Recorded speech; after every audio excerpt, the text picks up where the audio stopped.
పాలు వస్తున్నాం. కలెక్టర్ చేయబట్టి ఇది రైతుల రోడ్డు మీకు వచ్చినాం. ఇది 50 ఏళ్ళ నుంచి మేము పాలు వస్తున్నాం. కరిమాల డైరీకి వస్తున్నాం 50 ఏళ్ళ నుంచి. నేను 70 ఏళ్ళ ఏజ్ నాది.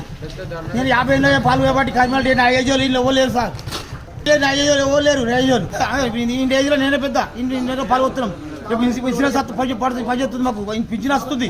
వెళ్ళొస్తాయి ఇన్ని ఏళ్ళ కొన్ని లేదు ఇవాళ పర్మిషన్ అడుగుతురా గ్రహణ కాడ ఇంటి వాళ్ళ కళ్ళు మూసుకురా ప్రభుత్వం. ఏ ప్రభుత్వం కళ్ళు మూసుకుంది ఇవాళ ఇంటి వాళ్ళ ఇవాళ వచ్చింది టీఆర్ఎస్ కాంగ్రెస్ ప్రభుత్వం ఇంతకుముందు కాంగ్రెస్ ప్రభుత్వం లేదా కలెక్టర్ ఇవ్వాలి.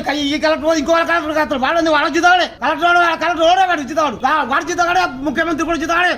వాడు 5 ఏళ్ళు దిగిపోతాడు. ముఖ్యమంత్రి రైతులు చేత మన పబ్లిక్ రైతులు ఎట్లా కలిసాడు అంతకుముందు లేడా? అంతకుముందు ఏ ప్రభుత్వం ఉండేది? ఇందిరాగాంధీ రామరామపురం నుంచి పోతున్నాం పాలు ఎన్ని ప్రభుత్వాలు మారినాయి. ఇవాళ రేవంత్ రెడ్డి వచ్చి పాలు సిలేపుతుంది కలెక్టర్తో. కలెక్టర్ ఎంత బుద్ధిమంతులు కలెక్టర్